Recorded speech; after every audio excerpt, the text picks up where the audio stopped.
On July 6, 1991, police officer Phil Weber was assigned to patrol one of the safest areas in Provo, Utah. Around 5:30 p.m., he and a deputy from the Sheriff's Department, Mike Morgan, were working together on a routine investigation.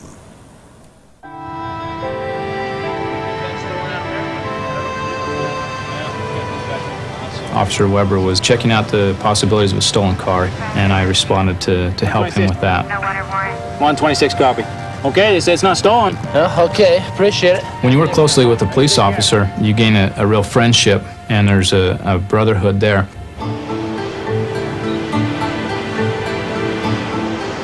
As I got up the road, I noticed one individual was being pursued by two others. 337, 126. Looks like we got a fight up on this dirt lane. I called Officer Weber to come and back me up.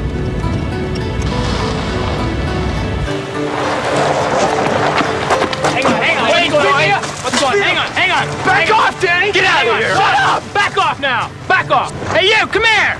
The one saw me and took off running back down this dirt lane. I didn't pay attention to him at that time. I had the two others who now were very verbal with each other. Back off! Now back off! Now you, back to the fence right now! I got in between them and physically separated the two of them. Back to the fence. Okay, settle down and tell me what's going on. What started all this? Troy did. Bull! Okay. Officer Weber responded, and he took charge of the one individual. Hey, what's going on? Look, nothing's happened here, man. What's going on?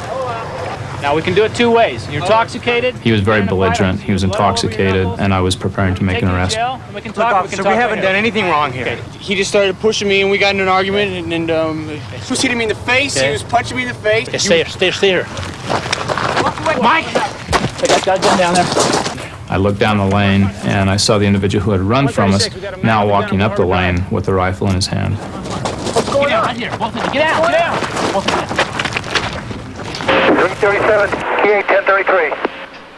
10-4 unit for 1033, Boat Harbor Drive. Provo Police and Fire Dispatchers Susan Lester and Linda Hargaden were on duty that day. 1033 is officer needs assistance now. I'm thinking there's something wrong. There's something big time happening because Phil wouldn't call for 1033 if Phil wasn't in real danger. Drop the gun! He didn't appear to have any fear of what he was walking into. Stop where you're at and drop the gun! Drop the gun now!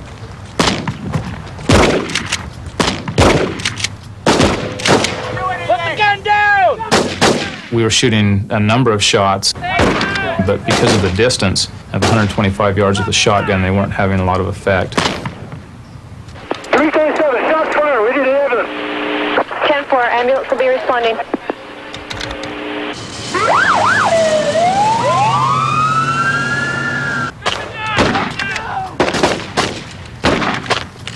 Drop the gun now! 337, have the ambulance stop at the end of the houses. Don't have the ambulance come in. We still have him up with the gun. 10-4, will advise. Our paramedics and our firemen are not allowed to go into a scene unless it's secured. That's because they go into that scene unarmed, and it's not fair to put their lives in jeopardy. Drop the gun! Put it down! When I heard that Phil was shot, I couldn't believe it. And then, remembering back to the night before when I called him on the air and told him he'd just become a grandfather again, I kept thinking, this isn't fair. Phil once told me on a ride-along, if he ever called for help, he would ask me if they were coming with lights and siren. And so when he called for help, he asked me, are they coming lights and siren? I said, yeah. The whole world's coming as fast as they can.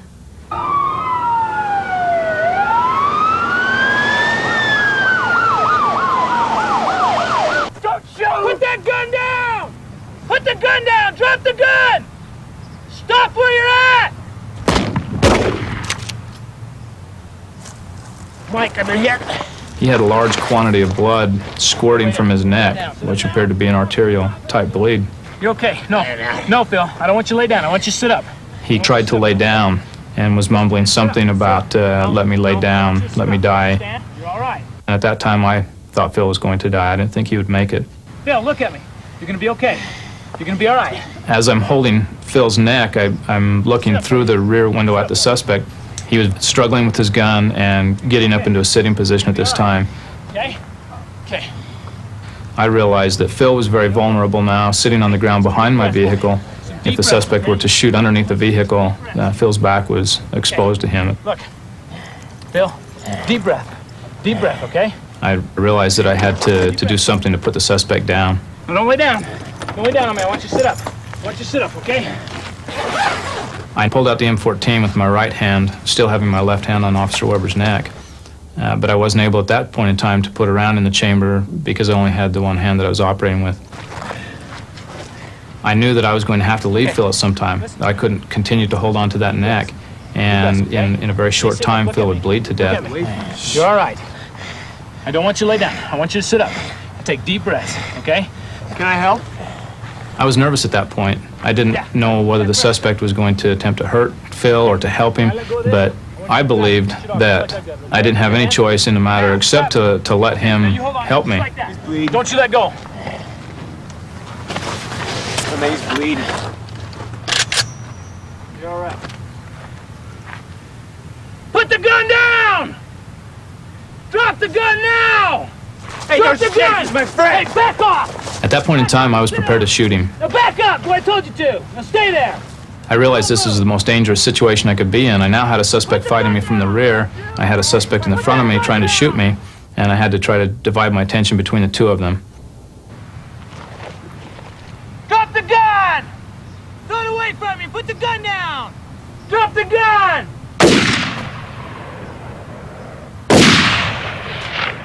I've never shot anybody before. It's tough to take a high-powered rifle and shoot another human being.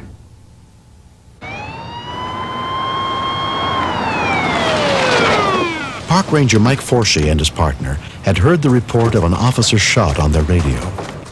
When I ran up to the scene, first thing I said was, "What the heck have you guys got yourself into?" I don't know, this guy down here, he just come walking down the lane and started firing. I just opened fire on someone. What's happening? Okay. I knew that an ambulance wouldn't come into the scene until the scene was secured. And that was a definite concern, was to get them there as quickly as possible. We need to go down here and get the gun away from this guy, okay? Okay. Noting the condition that Phil was in when I came up, I thought he could die. What kind of gun is it? Okay, it's a rifle. Officer Forshee and I went down the lane, leaving our position of cover, but I felt like we had no other choice to get down there and to get the gun away from him. Okay, Mike, I'll get the gun. Okay. You cover him.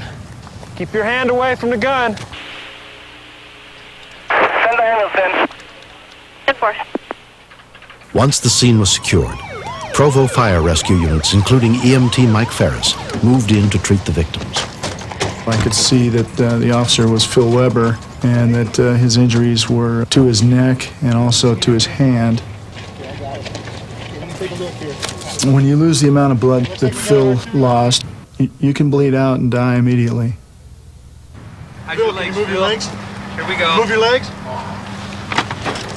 Okay, we're going to slide the board out. I've seen a number of people just prior to their dying, and the look that they've got in their eyes was exactly what Phil had in his eyes. When I advised my dispatch, I told them that he was critical and possibly even fatal.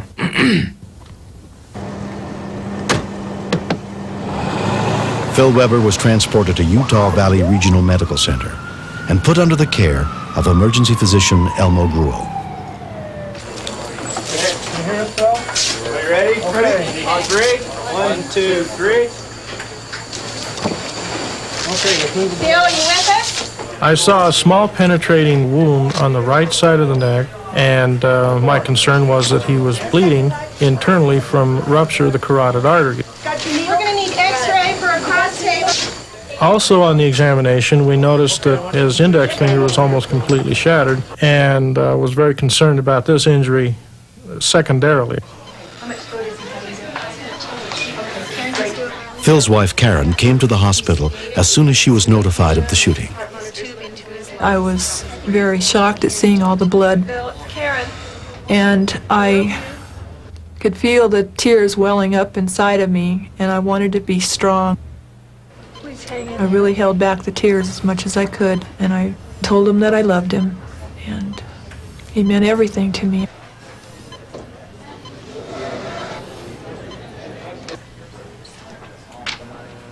It became apparent that there was not an interruption or a laceration of the carotid artery. So it was elected at this point that the piece of shrapnel should be left alone because our concern was that we would create more injury trying to remove the piece of shrapnel than we would benefit from if we did. Literally, if the bullet had been 1/2 inch closer to the artery, I don't think Phil would have made it. He would have died before getting to the hospital. Despite attempts to save Phil's shattered index finger, 6 months later, it was amputated. Your trigger finger is pretty much your life. If you don't have a trigger finger, you're not a cop. So this was a real traumatic blow to Phil. That bothered me, as it would anybody, I suppose, that you're going to lose part of your body. I didn't know how that was going to affect my job. I didn't know if I'd be able to keep my job. But given all the alternatives, I have nothing to complain about. I'm extremely lucky. Many times I look at him and think I'm so thankful that he's still with me. Don't hit anybody with it. What's that? It's a jinx.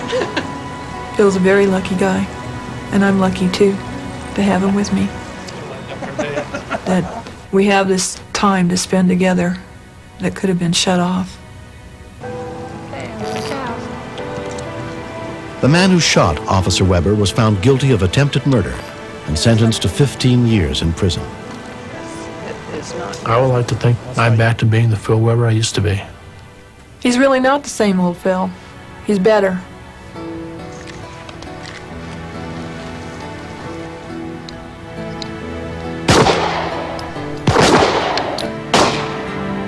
Today, Phil is the only Provo police officer that is qualified to shoot with his left hand and his right hand. How come there's no holes in your target? Is that shooting yours? Deputy Morgan, Mike Morgan, saved my life out there. There's even a greater bond than there was before with me and Phil. Before, we were professional acquaintances. When you go through something like this, we fought together, we survived together, and we're stronger because of it. You really were shooting at my target. I was. I told you I was. My wife and I both firmly believe that my life was saved by an angel. That took the form of first aid administered by Deputy Morgan, by medical personnel and other officers, and hospital personnel. Everything put together. I owe a lot to a lot of people. A lot of people put out a lot of time and a lot of effort into me personally. So I'm extremely lucky. Good shot, I get it to you.